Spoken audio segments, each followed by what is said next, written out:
sequence, this is all in chapter 12 of your book. 12.1 does sequence and series. So we're going to actually look at both today. Start with sequence. Formally defined, it is actually still a function. A function. It's like a mapping of input to output. And the input for a sequence is the input or the domain. So this will be good review. Domain is like the input, and that's going to be like the term number. So that's actually a set of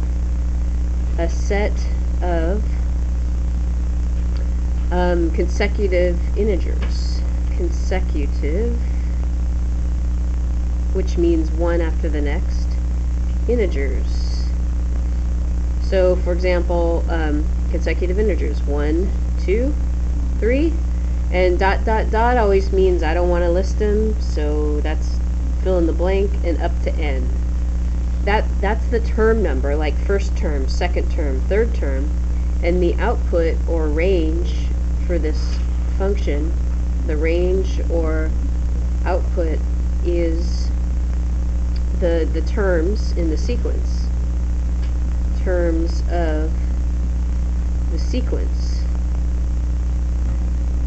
So like 1 maps to a sub 1. So terminology is going to be key here. 2 maps to the second term, a sub 2. That's just, it's simply notation for a term. A 3 maps to the third term. A sub 3 is how you read that. And then ... we're going to try to find a rule to come up with the nth term, so a sub n. So it's a little more abstract here. So range is the output, those are the terms. Other definitions, you can have a finite sequence or an infinite sequence.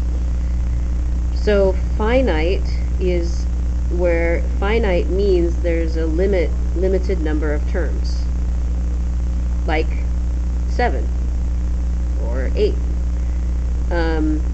So how many terms are there here in this? Here's a sequence. How many terms are there? Good, 4. It's a finite sequence. The input would be 1, 2, 3, 4. The output would be 2, 4, 6, 8. There's 4 terms. Infinite is like when I was giving that example of getting closer and closer to the door. Infinite is continuous. It continues without stopping. And so an infinite sequence goes like this: 2, 4, 6, 8, ... Continues on and on. So that's the vocabulary and the definitions. Let's look at some examples then. Let's say we're going to go in the easy direction first, and then we'll do the harder direction. So only sequences here. The directions are going to be to write the first 6 terms. First 6 terms. Write the first 6 terms. So first example, this is only a matter of getting used to this notation. So you'll see it written as a function. F of n equals -2 to the n minus 1 power. That's the problem. And we're asked to write the first 6 terms.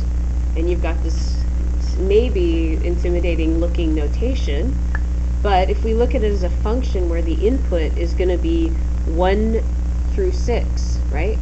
And then you just plug in each number into this expression, that's how you evaluate it. So for example, you would do f of 1 equals, the first term is n is 1, -2 raised to the 1 minus 1 power. I simply took this, wherever I see an n, I replaced it with a 1 for the first term. And since you know how to deal with exponents, that is simply -2 to the what power? 1 minus 1? 0. And what's anything to the 0 power? 1. So that's the first term in the sequence. And then you'll see the pattern. We do f of 2 for the second term. So you simply plug in wherever you see an n, you replace it with a 2. So that's just negative 2 raised to the 1 power, which is negative 2, right? Anything to the 1 power is the number itself. And now we want the third term. We want all 6, but we might see the pattern in a minute. Negative 2 raised to the what? 3 minus 1, which is negative 2 to the second. And negative 2 squared, negative 2 times negative 2 is? Okay, 4, nice. Maybe we see it, maybe we don't. Maybe we'll write out one more. F to the 4, negative 2 to the? Which is negative 2. Good. And so we can see that the signs are alternating. And so our answer is, for our 6 terms, so we don't have to keep writing it out every time. If we see it, 1, comma, negative 2, comma, 4, 8. Can you tell me what's next? So we have 1, negative 2, 4, negative 8, positive 16, and then, nice, your natural pattern abilities, pattern finding. So those are the first 6 terms for that example.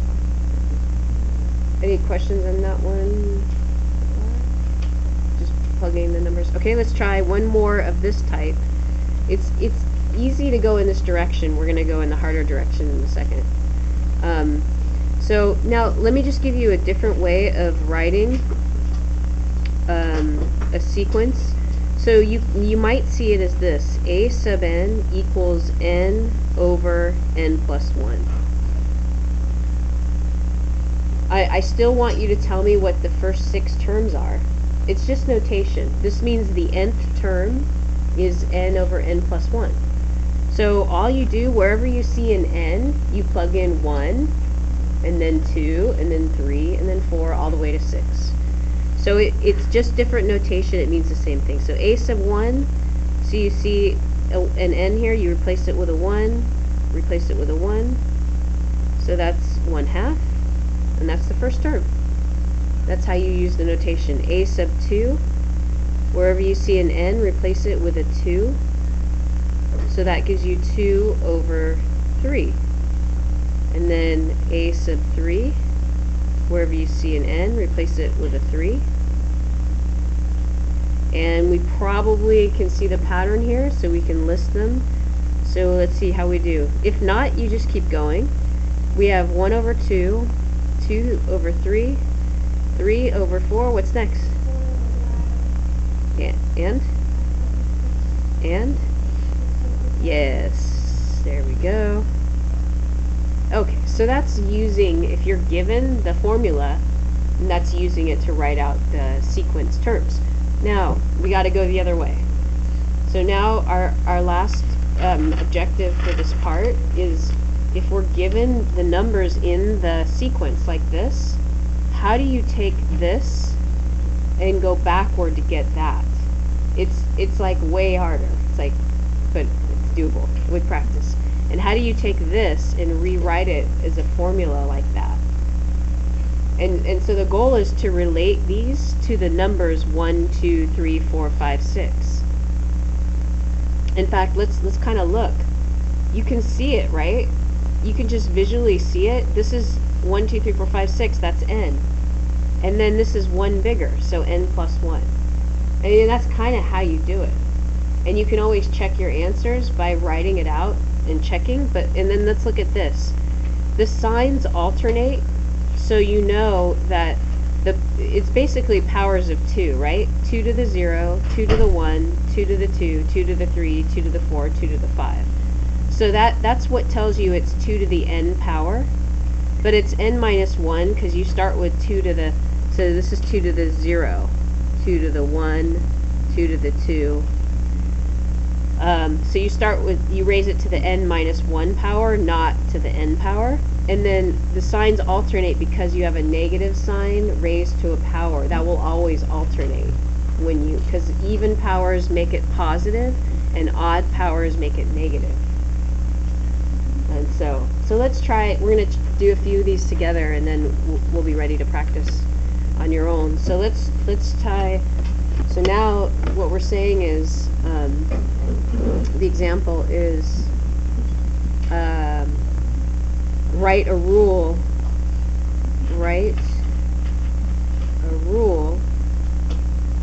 for the nth term, and then find next term. One more to make sure that you've got it. Find the rule, and then actually go ahead and find the next term. So we'll do 3 examples. Number 1, and feel free to work ahead as I'm working. If you think you have it, there's no one way to go about it actually, and sometimes there's 2 different ways of describing it. As long as it works for every term in the sequence, it is valid. Dot dot dot. So we have an infinite sequence like that, and we want to write the rule. So we want to write the rule a sub n, like for the nth term. How can we relate this to the numbers 1, 2, 3, 4, 5? Because those are that's our input, right? Like n is the sequence number. This is the first term, 1.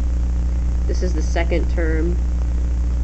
So you're always kind of trying to find a way to relate those to the actual term. So what is the relationship? Yeah, right, John? Times the input or sequence number. Perfect, yes. So it's just negative, you're just multiplying the term number times -4, exactly. So our rule then is the nth term, a sub n, equals -4 times n. That's our rule. And you don't write n -4, right? We write the -4 first and then times n. And now we're going to check. Let's find, so we have 1, 2, 3, 4, 5. Let's find the 6th term. So a sub 6, that's the one missing, the next one, right? And let's try out our little rule. If this is true, a sub 6 is -4 times 6, which is -24. So does that seem to fit this pattern? Yes. So that's done. Let's try another one. 2. They of course get harder, and they're all different. And it's not necessarily just multiplying, it can be squaring or cubing or anything. And so you have to kind of, it's like a little puzzle, you have to kind of play with it until you get it. So there we go, 3, 8, 15, 24. 3, 8, 15, 24.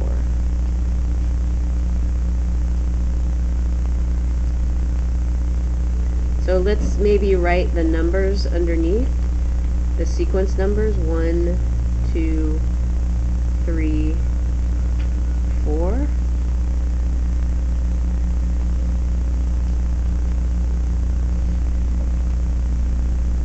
This is just one way. And then what could I, what am I multiplying by each time to get the actual term in the sequence? Times what here? And then times, yeah, it's not a constant. And then it's, we're just looking for patterns. And then here it's 4 times, yeah, good. So is there, this is n, right? 1, 2, 3, 4 is n. What would this be? What's 3 related to this?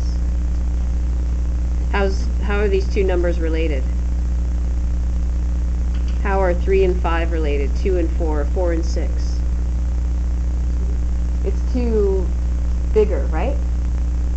Right? It's 2 bigger. So all you have to do is then the nth term, yeah, the nth term is n times n plus 2. The n would be 1, 2, 3, 4, and the n plus 2 is 3, 4, 5, 6. It's just this number plus 2. So see, we're learning to be abstract here. And now, so that's our formula, and now we want the 5th term, because we have the first 4. The 5th term, you just plug in 5. It would be 5 times 5 plus 2, or 7, which would be 35.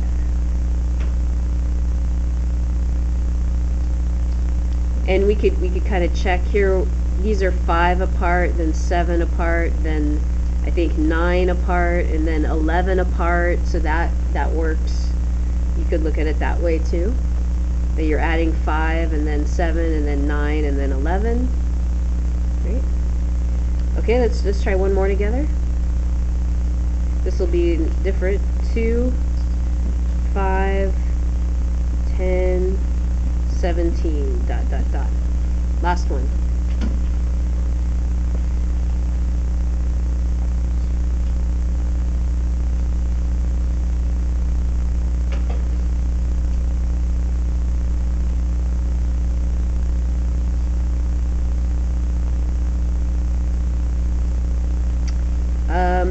Any thoughts? Or what it looks close to, or let me try and write these. Let's try and, you can, one strategy is to write the sequence numbers underneath. 1, 2, 3, 4. And then what could I do to each of these to get that? Yeah. It's like 1 times itself plus 1. Very good. How did you come up with that? I was just like guessing. He was just guessing and checking, and he totally found it exactly. These are basically they're perfect squares. It's one more than the perfect squares. The perfect squares are 1, 4, 9, 16, right? And it's so you basically just square it and add 1. So square it and add 1. 3 squared is 9, add 1. 4 squared is 16, add 1. So John got it right away, but it might take you different trials. Some of you might come up with a different formula, and you have to just stick with it. Maybe you leave it for a second and you come back to it, but so n squared plus 1. And let's then find the 5th term using the same pattern. Would be 5 squared plus 1, or 26. So that's that. And now I'm going to show you, for an example of how to graph this, I'm going to show you example 3 on page 795, so that we don't have to write it out, the whole problem. I'll just show you in a document camera. When you're asked to graph this, what does that mean? What would be on the x-axis? If I were to graph this, what would go on the x-axis? What do you think?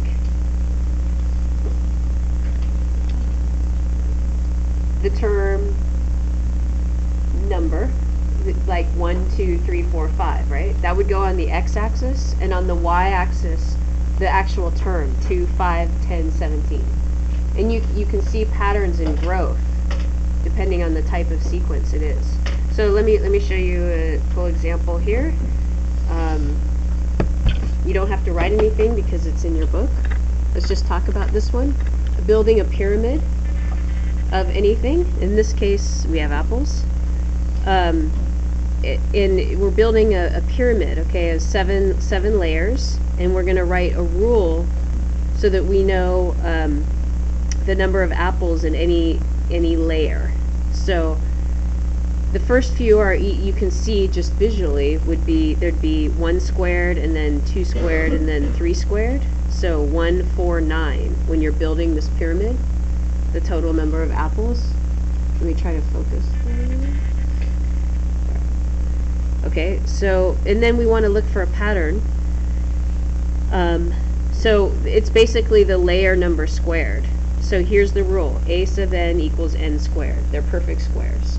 But the new thing here is how do you graph it? So look at the layer number is x, like 1, 2, 3, 1, 2, 3, and then the total number of apples is the y. And what kind of growth does that look like? Is it linear? What function family?